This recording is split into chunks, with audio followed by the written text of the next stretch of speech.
আসসালামু আলাইকুম বন্ধুরা।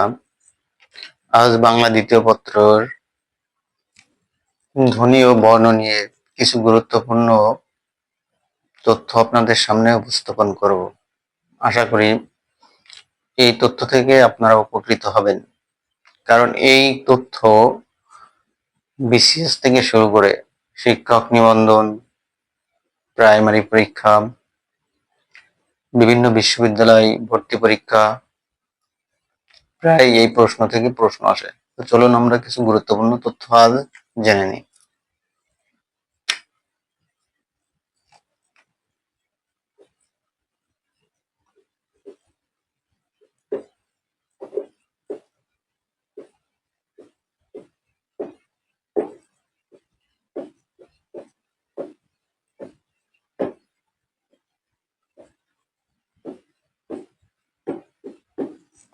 ভাষার মূল উপাদান কি?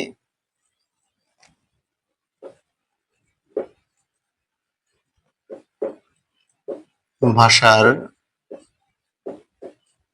মৌলিক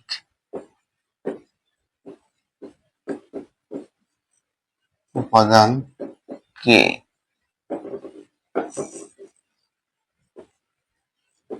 ভাষার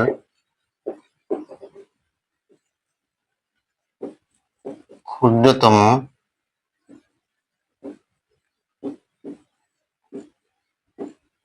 একক কি? তো এই তিনটা প্রশ্ন থেকে প্রায় পরীক্ষায় প্রশ্ন আসে।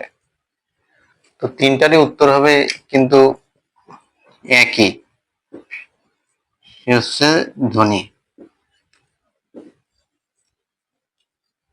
এই তিনটা প্রশ্নেরই উত্তর হবে ধ্বনি। আবার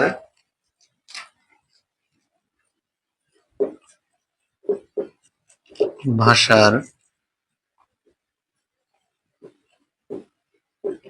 মূল উপকরণ কি? এই উপাদান উপকরণ, এখানে পার্থক্য হচ্ছে উপাদান আর এখানে উপকরণ। যদি উপকরণ বলে তখন কিন্তু উত্তর ভিন্ন হয়ে যাবে, তখন উত্তর হবে বাক্য। বাক্য অর্থাৎ প্রশ্ন কিন্তু একই রকম, এই জন্য দেখেই শুধু উত্তর দিয়ে দিলে হবে না, এখানে কিছুটা পার্থক্য রয়েছে। উপাদান এবং উপকরণ, এই বিষয়টা লক্ষ্য রাখবেন, খেয়াল করবেন। যদি উপাদান আসে তাহলে ধ্বনি, আর উপকরণ হলে বাক্য। আর এই তিনটা প্রশ্ন একই উত্তর হবে। ভাষার মৌলিক উপাদান